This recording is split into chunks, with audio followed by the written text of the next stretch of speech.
Welcome back to Neeler RC, guys, gals. We're back for another video. This next one that we are going to be looking at is my Axial bomber. This Axial bomber has a 2650 kV motor 4-pole.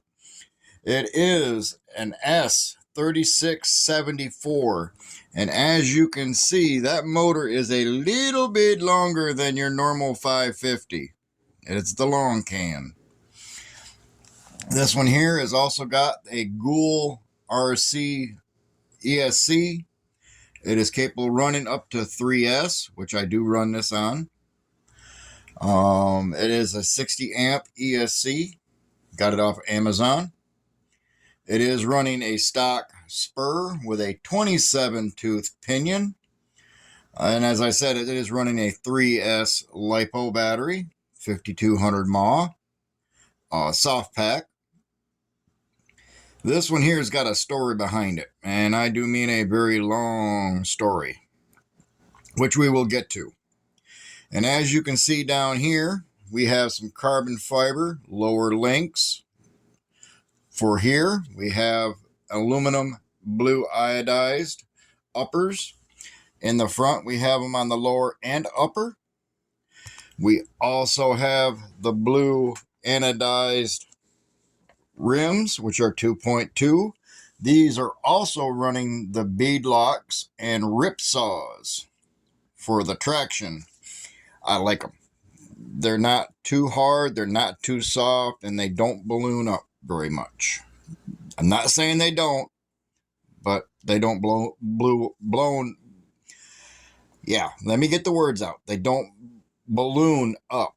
They don't get bigger than what they actually are very much with the 3S, being that it's only a 5200.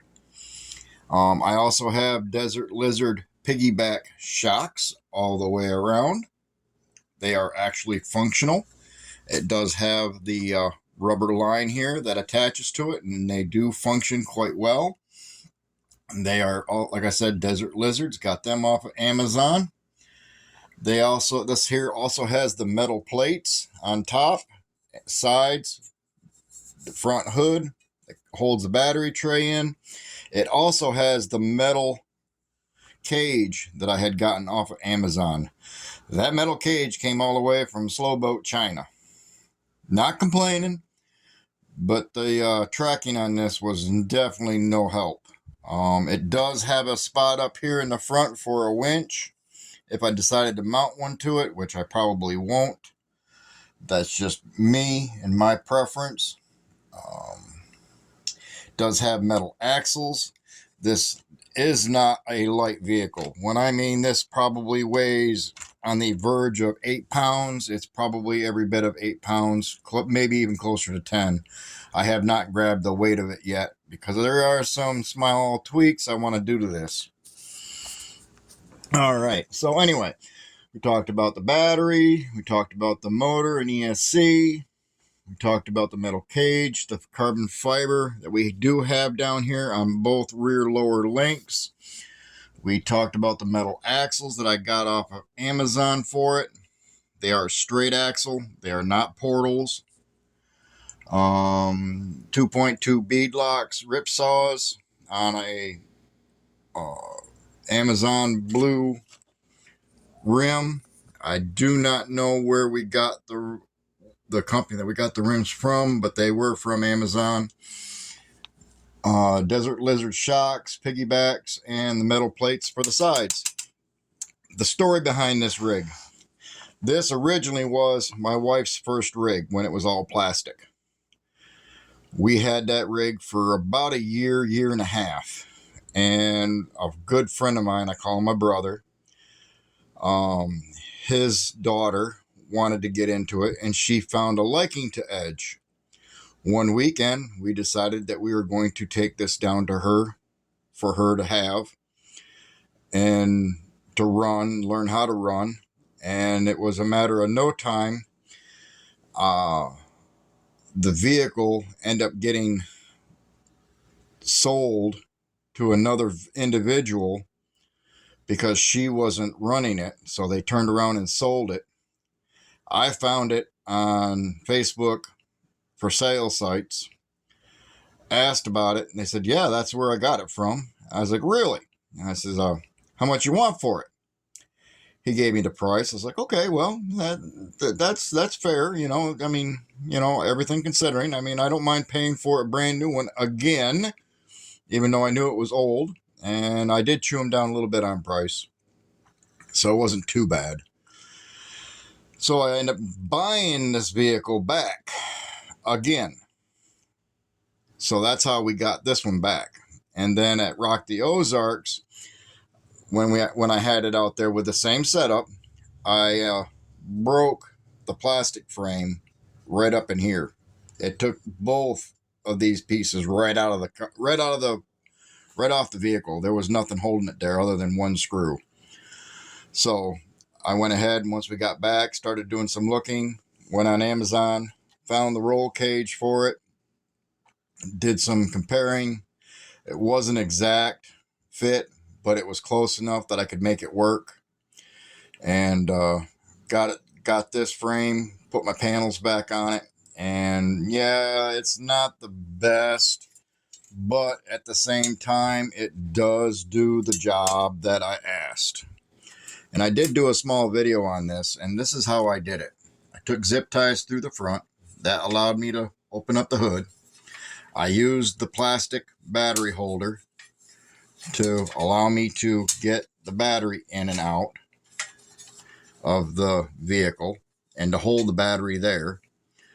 And then what I end up doing here is I took a soda can, imagine that, cut the lip or the flat part of the soda can down, bent it around the rib, and then on this end, I don't know if you guys can see this with my fat fingers in the way, but yeah, there's a screw right there that goes down into the body mount, just like it would have been any other way.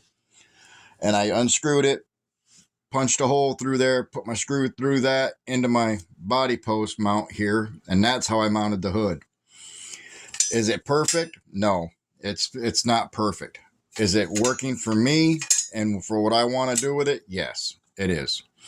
It's going to suit my purposes. Is it, like I said, it's not a perfect fit to the frame, but I can always flatten this down to make it fit to the frame members. But as you can see, there's not much difference there. There's literally like a 5mm gap or 4mm gap right there. That's all there really is there.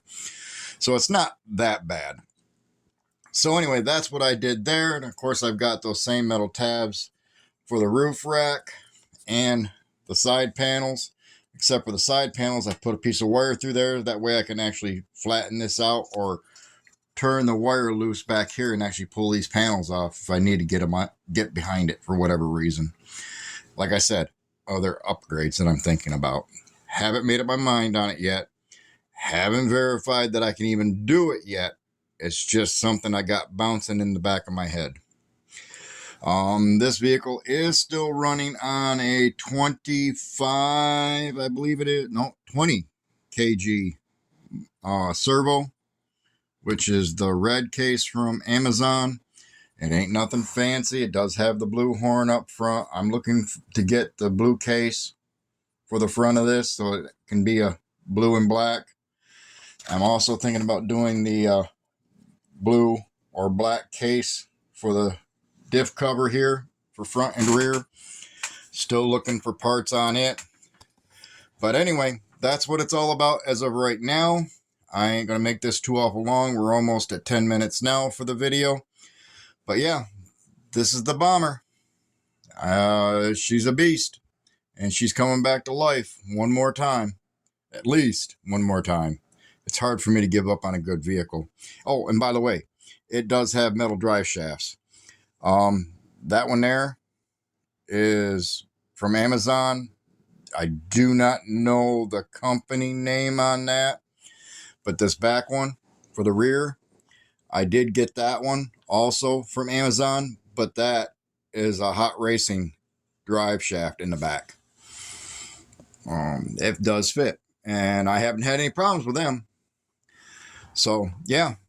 Motor, transmission, Transmission's all stock. Nothing been done differently to that yet. I am thinking about the 2-speed transmission in this, so I can take that bigger motor off and bring it down on a smaller case motor.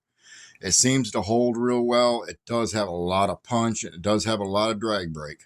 That is one of the things that I really wanted with this, because I wanted it as a hill climbing vehicle. That's what I designed this for.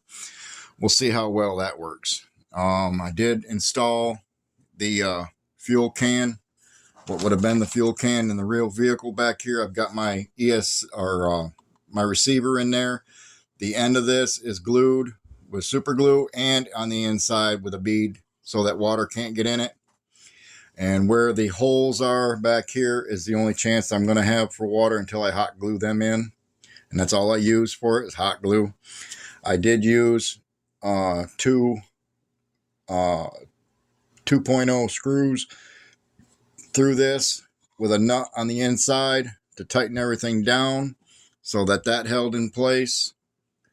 That ain't going nowhere. I could literally pick the whole vehicle up with that alone, just with those 2 screws. Works pretty good. I did use the screws here. Let's see if I can't get some light on that for you. Yeah, right there. And back up here. Where are you at? Right, and there you go. Right there. I used the 2 screws to fill those holes in so the water can get in there. Did that on both sides. I want to get some of my double-sided tape, sticky tape, and go around the outside rib here with it, and then seal that in so that the water couldn't get in there. So that way my ESC stays safe. So if I wanted to take this through a mud bog, I could without having to worry about it. That was the idea behind it. But anyway, that's my bomber. And now we're at 12 minutes. So I got to let this video go. If you have any questions, post them down below. Okay. In the comments. Don't be afraid to leave me a comment. Make sure you give the video a thumbs up. And if you're really liking the videos, it doesn't cost you anything to subscribe. And that way, when I do release a new video, you get to be the first one to know about it. Y'all have a safe Merry Christmas. We'll hopefully see you here on the next day, tomorrow, and with another video, because Lord knows we've got a bunch of them to do. We got 22 videos that we're coming back to back. So come on, hit that subscribe button. Follow me. I'm also on Facebook at Neil RC. You can hit me up there. Thanks, and have a Merry Christmas to you all.